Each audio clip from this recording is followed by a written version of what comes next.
Welcome to the lecture number 14, students. In this lecture number 14, we will continue numericals on Thevenin's and Norton's theorem. Norton's theorem और Thevenin's theorem का process मैंने अपने पिछले video में समझा दिया था.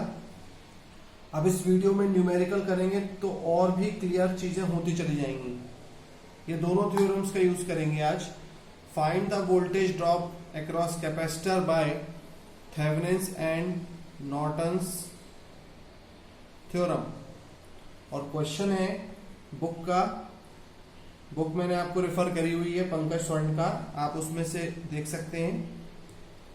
ये एक वोल्टेज सोर्स है, ये रेजिस्टेंस लगा हुआ है. फिर से ये एक और वोल्टेज सोर्स है और यहां ऐसे कैपेसिटर है. फिर इस ब्रांच में रेजिस्टेंस, इंडक्टेंस. ये क्वेश्चन है बुक का. वैल्यूज हैं, ये है 4, ये है -2j, ये है, अच्छा यहां एक रेजिस्टेंस भी है, ये है 2. This voltage source is 20 angle 45 और ये है 10 एंगल 0, तो 10 एंगल 0 डिग्रीज और ये है 20 एंगल 45 डिग्रीज और ये है 2 और ये है 5j. स्टूडेंट्स, आपको इस एंगल और मैग्नीट्यूड से कंफ्यूज नहीं होना है, 20 और एंगल से कंफ्यूज नहीं होना है. मैंने आपको अच्छे से बता दिया है कि रेक्टेंगुलर कोऑर्डिनेट सिस्टम और पोलर फॉर्म, ये दोनों आप एसी सर्किट एनालिसिस में चलते जाएंगे. तो ये आप ऑलरेडी मेरे पिछले वीडियोस में देख चुके हो, समझ चुके हो. 20 एंगल 45 को इस तरह से रियल और इमेजिनरी में लिखा जा सकता है. रियल इमेजिनरी को एंगल फॉर्म में और मैग्नीट्यूड फॉर्म में लिखा जा सकता है. अभी आपका फिलहाल क्वेश्चन कॉम्प्लेक्स नंबर्स आ चुके थे. अब आपका जो क्वेश्चन है वो ये है कि find the voltage drop across capacitor by Thevenin's and Norton's theorem. तो आप सोचिए कैपेसिटर कहाँ लगा हुआ है. ये है कैपेसिटर, ये लगा है कैपेसिटर. तो इस जगह को हम मार्क कर लेते हैं इस तरह से. और जिस जगह पर हमें कोई भी चीज पता करनी है, या तो वो करंट हो या तो वो वोल्टेज हो, हमें पता करना है फिलहाल क्या, वोल्टेज. तो आप खुद सोचिए इस पॉइंट पर जहां कैपेसिटर लगा है, लेट उसका वोल्टेज है VC जो आपको पता करना है. तो वोल्टेज कैसे कर सकते हैं. वोल्टेज पता करने के लिए करंट तो ऑफ द कैपेसिटर तो पता करना ही पड़ेगा. और वोल्टेज ऑफ द कैपेसिटर अगर निकल जाएगा तो current of the capacitor into ये -2j कर देंगे अगर, क्योंकि वोल्टेज का फॉर्मूला क्या होता है, करंट इनटू इम्पीडेंस या फिर रिएक्टेंस ऑफ द कैपेसिटर. और जब भी ये अब ये फैराड, अब क्योंकि ये -2j बन चुका है, j लगा हुआ है, इसका मतलब ये ओम्स में कन्वर्टेड है ना. अगर ये -2j का मतलब ही है कि ये ओम्स वैल्यू है, ये ओम्स वैल्यू है, ये हेनरी और ये फैराड नहीं है. ठीक है, तो हमें ये हासिल करना है, मतलब हमें सबसे पहले ढूंढना है IC. तो लोड करंट, ये यहाँ करंट पता करना है, तो इसको हम बोलते हैं लोड. तो हम बोलेंगे ZL जो है या XL जो है वो कितना हो गया आपका -2j. अब थेवेनिन्स थ्योरम हम लगाएंगे, Thevenin's theorem by Thevenin's theorem. Solution of Thevenin's theorem क्या बोलता है कि किसी भी सर्किट को हम क्या कर सकते हैं, एक सीरीज सर्किट में बदल सकते हैं जिसमें एक ZTH होगा और एक ZL होगा जहां पे करंट पता करना है आपको. और इत्तेफाक से ये जो ZL है जहां करंट पता करना है वो कितना हो जाएगा, -2j. और VTH होगा. और फाइनली आप जब करंट का फॉर्मूला लगाएंगे तो आप लगा पाएंगे I बराबर VTH divided by ZTH plus ZL. यही फॉर्मूला लगा सकते हैं इजीली. तो ये जो करंट है वो इस ब्रांच में करंट जो भी निकलेगा इस फॉर्मूले से, ये I, उसी को बोला गया है कि IC निकाल लिया आपने. ये करंट निकालने के लिए हम और भी टिपिकल मेथड यूज कर सकते हैं, मैश एनालिसिस लगा सकते हैं. हम ये एरोज देखना जरूरी है, ये प्लस माइनस ऐसा है और ये प्लस माइनस ऐसा है, ठीक है। हम इसमें मैश एनालिसिस का यूज कर सकते हैं, हम इसमें नोड एनालिसिस का यूज कर सकते हैं, हम बहुत सारी चीजों का यूज कर सकते हैं, लेकिन थेवेनिन्स थ्योरम से ही करना है तो इस तरह से करना पड़ेगा कि इसको यहां लगा दो, लोड को यहां लगा दो, और अब इस सर्किट को, ये जो बाकी बचा हुआ सर्किट है, इससे आपको ZTH निकालना है, VTH निकालना है और ये फॉर्मूला लगाना है। और जब आप ये फॉर्मूला लगाएंगे, करंट निकालेंगे, तो वो जो करंट निकालोगे वही करंट होगा IC, जो कि आपको पता करना है, ठीक है। तो अब हम सबसे पहले निकालते हैं ZTH। तो ZTH कैसे निकालते हैं? ZTH निकालने के लिए मैंने आपको बताया कि जो क्वेश्चन है उसमें से लोड को बाहर निकाल दो और चेक करो कि वोल्टेज सोर्स है क्या करंट सोर्स है। तो ये वोल्टेज सोर्सेज गिवन है आपको, तो वोल्टेज सोर्सेज को शॉर्ट कर दो और ये उसको ओपन कर दो। तो ये जगह को मैंने ओपन कर दिया है इस तरह, और मुझे यहां मिला 2, और मैं आगे गया तो मैंने शॉर्ट किया है, यहां आगे गया तो मुझे मिला 4, ये जगह ओपन है, ये है 4, और आगे जाएंगे तो ये है 2 और ये है 5J। ये आप देख पा रहे होगे 2, 5J, 4 और 2। तो ये सर्किट बन गया है, इंपीडेंस को निकाल दिया जहां करंट पता करना था, और जो वोल्टेज सोर्सेस थे उनको कर दिया शॉर्ट। तो इस तरह से हमें मिल गया। अब हम एंट्री लेंगे ओपन एंड से, take entry from this open end. तो ओपन एंड से घुसेंगे तो देयर आर 2 पाथ, यानी 2 से घुसे, मतलब मुझे इस पॉइंट से लेकर नेक्स्ट इस पॉइंट तक आज चलते हुए आना है और एक इंपीडेंस कैलकुलेट करना है। तो सोचिए इस पॉइंट और इस पॉइंट के बीच में इंपीडेंस, टोटल नेट इंपीडेंस क्या है? 2 के बाद 2 और 5J 4 के पैरेलल में है, तो जो ZTH निकल के आ रहा है वो क्या है? 2 + 5J, 2 + 5J is parallel to 4, 2 + 5J is parallel to 4, ठीक है। ये तो ये बात हो गई, और फिर बाद में +2 कर देंगे, 2 + 5J इज पैरेलल टू 2 + 4। इसको सॉल्व करने पे हमें एक ZTH मिलेगा इंपीडेंस, और उसको जब आप कैलकुलेट करेंगे, इसको मल्टीप्लाई करेंगे, ये इंटू ये डिवाइडेड बाय ये प्लस ये। तो कैसे करेंगे इसको? 4 × 2 = 8 प्लस 5 × 4 = 20J डिवाइडेड बाय 4 × 2 = 8, नहीं, अब ये प्लस ये, मतलब 6 + 5J, और ये बाद में +2। तो जब आप इसको, अब यहां से आप इतना, ये इजी है आपके लिए सॉल्व करना, जैसे आप इसको सॉल्व करोगे तो आपको यहां पर मिलेगा, मैं आंसर लिख रहा हूं, 4.426 प्लस 1.31J। तो ये ZTH मिल गया, ये ZTH मुझे मिल चुका है। इस ZTH को मैं यहां सब्स्टिट्यूट, मतलब मुझे ZL मिल चुका है और ZTH मिल चुका है। अब मुझे कैलकुलेट करना है आखिरी चीज VTH। अगर मैं थेवेनिन्स थ्योरम को ही कैलकुलेट कर रहा हूं तो अब मुझे VTH कैलकुलेट करना है। ये VTH में क्या करेंगे, ये जो सर्किट है आपका, इस सर्किट में वापस से हम वोल्टेज सोर्सेज लगा देते हैं। तो यहां लगा था 4 के पास एक वोल्टेज सोर्स, फिर एक वोल्टेज सोर्स यहां लगा था 2 के पास, और फिर यहां पर था मेरा 2, और यहां है मेरा इंडक्टर, ये जिसकी वैल्यू है 5J, और यहां है 4, और इसकी वैल्यू कितनी है क्वेश्चन में? 10 ∠0 और 20 ∠45। तो ये था 10 ∠0° और ये है 20 ∠45, ठीक है। अब टारगेट क्या है? टारगेट क्या है? जिस जगह पर लोड लगा रहता है, जिस जगह पर लोड लगा रहता है उसके दोनों एंड का वोल्टेज, अपर एंड और सर का और पैर का, यहां कैपेसिटर लगा था, आपको ध्यान होगा, तो इसके सर यानी यहाँ कनेक्टेड है, पैर यहाँ कनेक्टेड है, तो हमें यहाँ का वोल्टेज निकालना है, ये वाला वोल्टेज, ये 2 पर।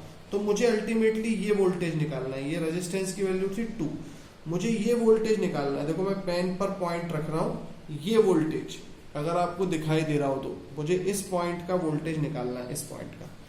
अब इस पॉइंट का वोल्टेज कैसे निकालूंगा, तो मैं चेक करूंगा कि ये किस जगह से कनेक्टेड है।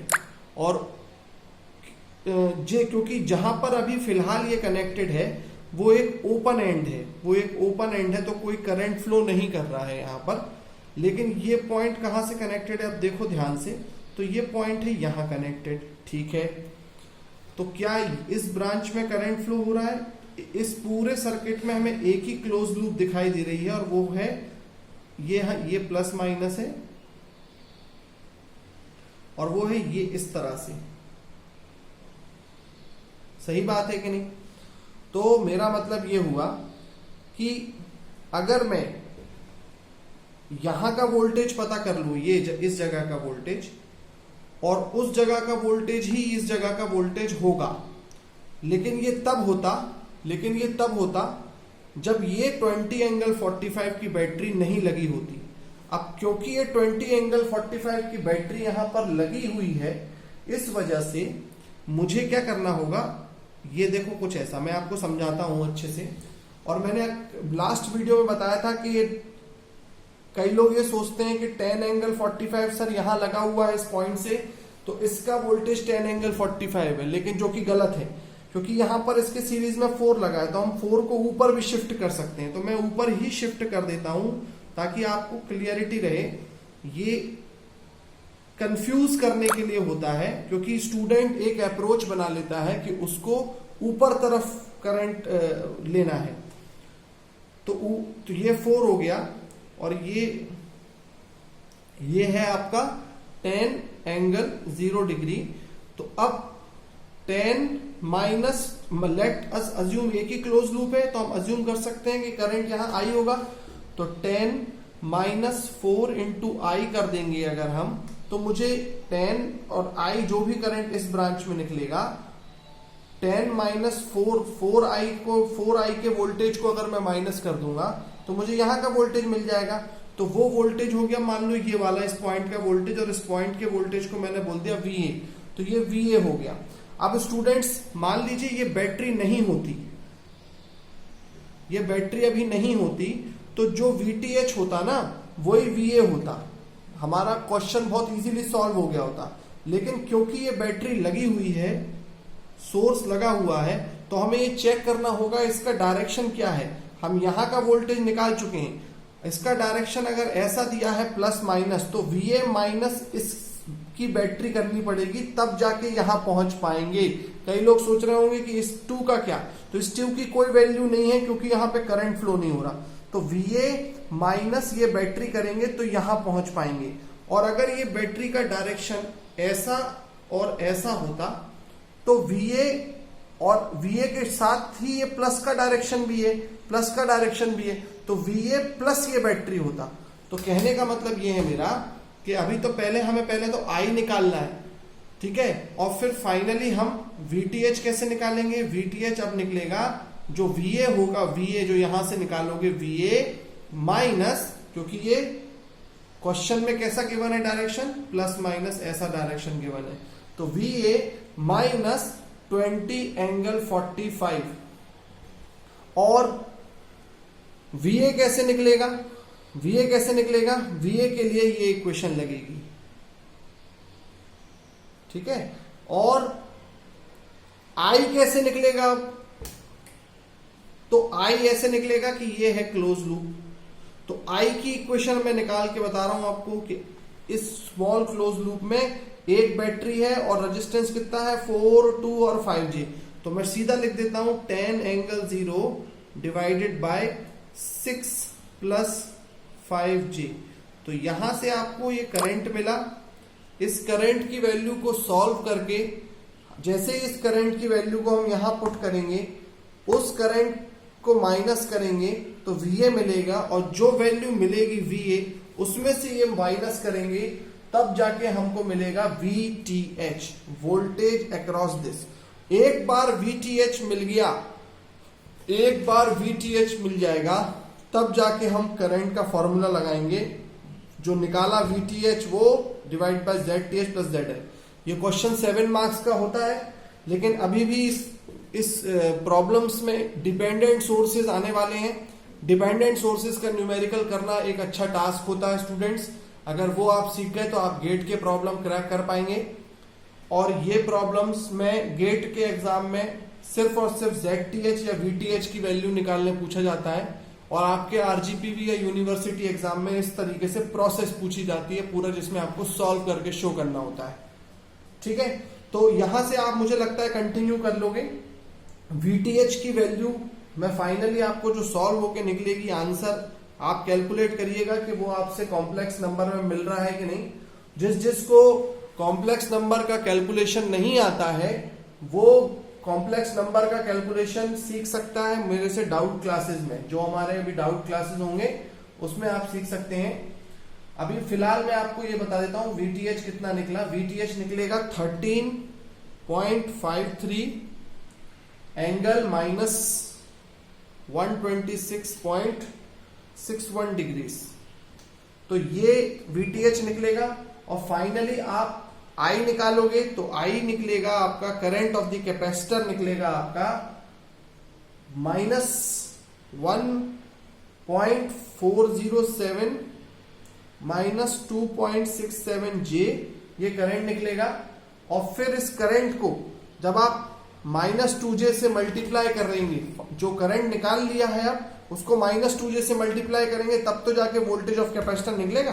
तो VC निकलेगा आपका IC इंटू -2J। यानी इतना लेंथी क्वेश्चन आपको सॉल्व करना रहता है। प्रोसेस मालूम हो स्टूडेंट्स तो बड़ा आसान हो जाती हैं चीजें।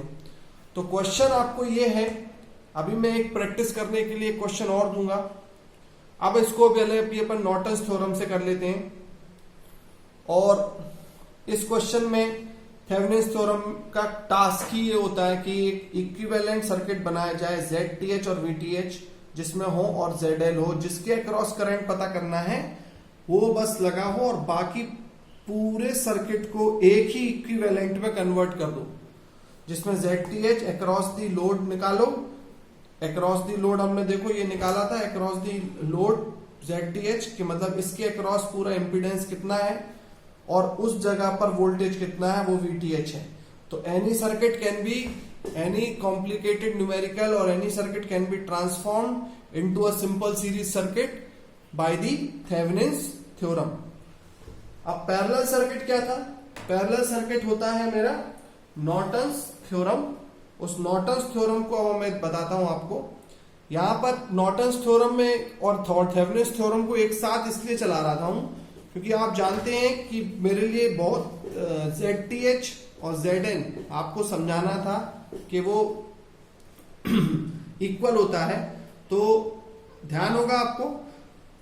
अब नॉर्टन्स थ्योरम क्या बोलती है? नॉर्टन्स थ्योरम बोलती है कि किसी भी सर्किट को any circuit can be transform into a parallel circuit. तो पैरेलल सर्किट क्या होगा?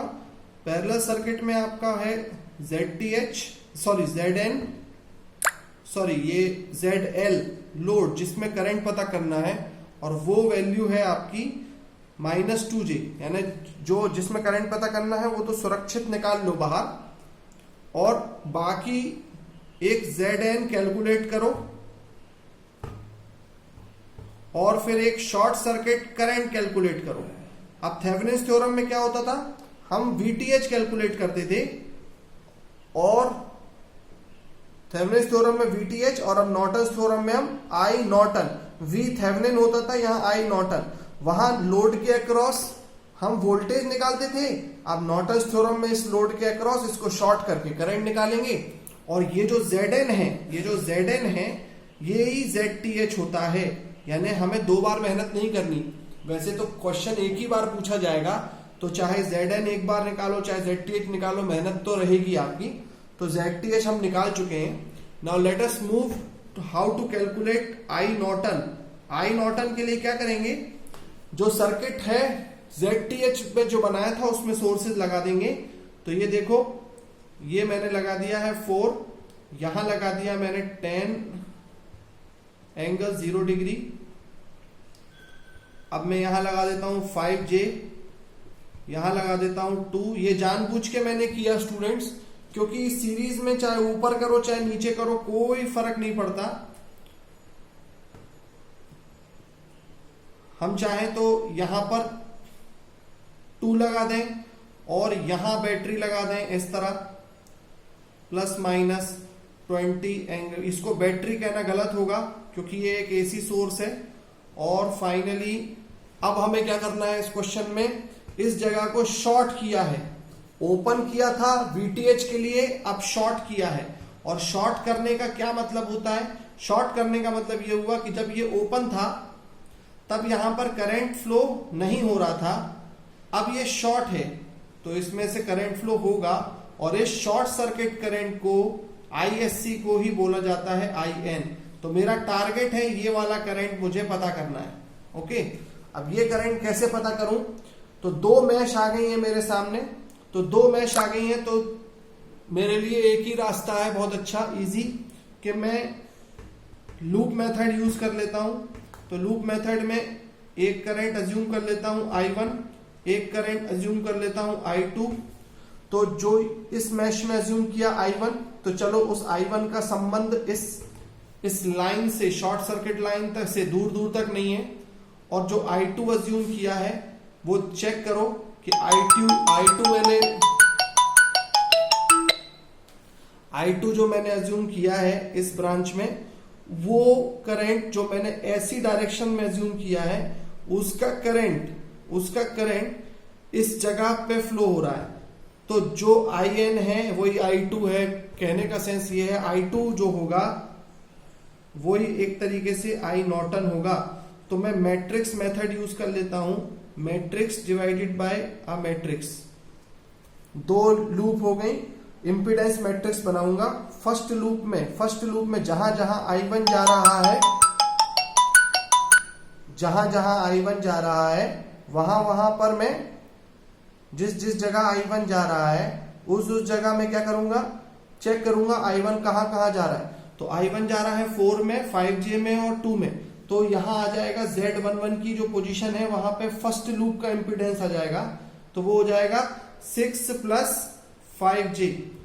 अब मैं यहां पर इस पोजीशन को फिलअप कैसे करूंगा, जो कि मेरा सेकेंड लूप का इंपीडेंस है, ये 2 था। तो ये 4 और 2 है 6, और यहां पे इसको मैंने हटा दिया था, ये तो नहीं है ना, इस पूरी लूप में क्या है 6 है, तो यहां आ जाएगा 6। अब हम चेक करेंगे I1 और I2 की कॉमन ब्रांच कौन सी है। तो कॉमन ब्रांच है 4। देखो I1 नीचे से ऊपर, I2 भी नीचे से ऊपर।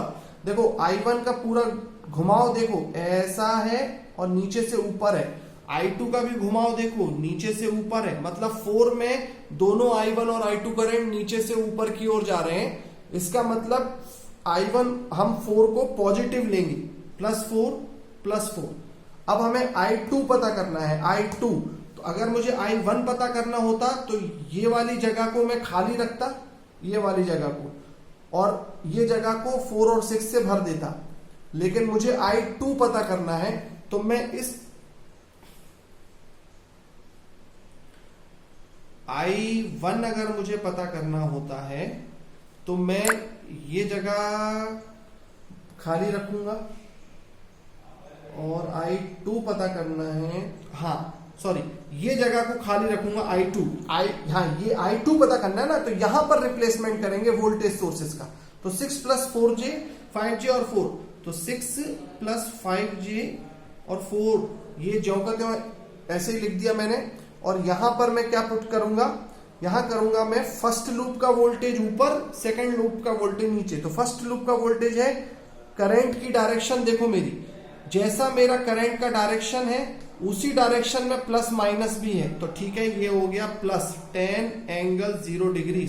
मतलब इस पूरी लूप में देखो कौन कौन है, इस पूरी लूप में है 10 एंगल 0 ही है ना, 20 एंगल 45 है क्या, नहीं है। अब जहां जहां करंट I2 फ्लो कर रहा है उसको देखो, I2 देखो, जो मेरा I2 है अरे वाह, I2 की डायरेक्शन ऐसी है, इस बैटरी में I2 की डायरेक्शन ऐसी है, लेकिन इस बैटरी की डायरेक्शन इस तरफ है। इस तरफ क्यों है? क्योंकि यहां प्लस है, यहां माइनस है। हमारी डायरेक्शन ऐसी हमने एज्यूम करी और बैटरी अपोजिट, यानी कि इस लूप में -20 एंगल 45 लिया जाएगा। तो थोड़ा सा बड़ा कर लेता हूं, -20 एंगल 45 लिया जाएगा। दूसरी चीज और देख लो, और कोई इस पूरे जहां जहां I2 घुस रहा है वहां कोई और, अरे इस लूप में भी I2 एंट्री कर रहा है। देखिए I2 जहां जा रहा, I2 का हिस्सा ये वाली बैटरी भी है, और ये वाली बैटरी की डायरेक्शन में ही, प्लस माइनस की डायरेक्शन में ही मेरा करंट भी है। तो ये वाली बैटरी में पॉजिटिव लेना पड़ेगा 10 एंगल 0 डिग्रीज। तो अब आपको समझ में आ गया होगा, कैलकुलेटर से ये बहुत इजी हो जाएगा। इस डिटर्मिनेंट को सॉल्व करें, इस डिटर्मिनेंट को सॉल्व करें, I2 निकालें, वही I नॉर्टन्स होगा। एक बार I नॉर्टन करंट निकल गया, तो अब I नॉर्टन करंट अगर एक बार निकल गया, तो अब हमें करंट डिवीजन रूल लगाना होगा। करंट डिवीजन रूल क्या बोलता है कि जिस जगह करंट पता करना है वो है -2J, यानी कि I नॉर्टन, आप यहां तक नोट कर लिया होगा आप लोगों ने अगर, तो मैं इसको रब कर रहा हूं।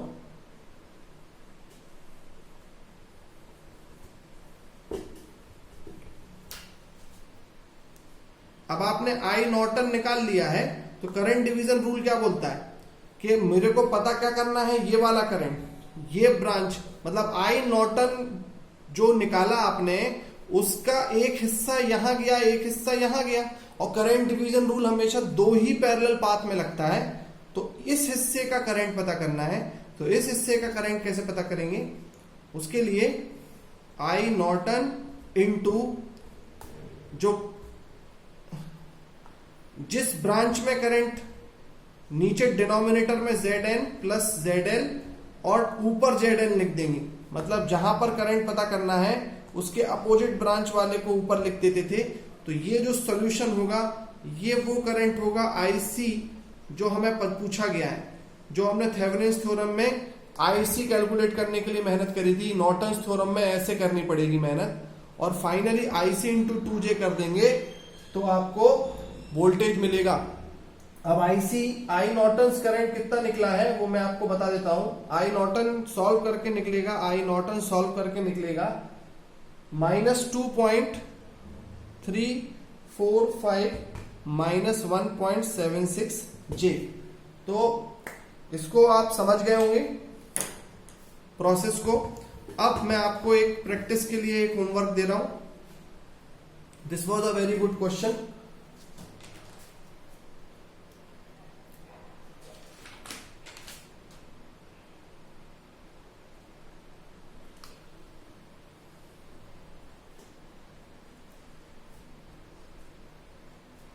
This is the practice problem for you all guys.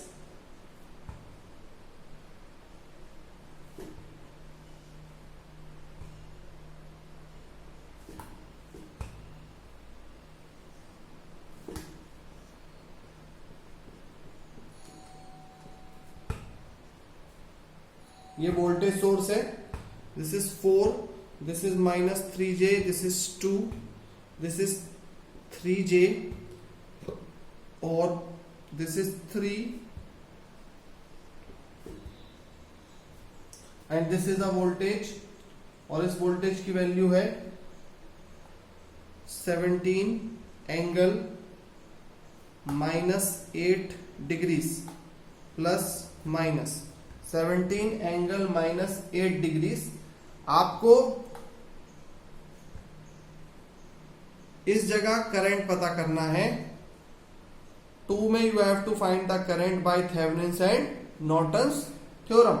ये थ्योरम का यूज करिए और थेवेनिन्स और नॉर्टन्स का, और डाउट क्लासेस में मेरे से इस क्वेश्चन को आप क्लियर करिए। एक हिंट बता दूं, ZTH और Zn एक ही बार निकालना पड़ेगा।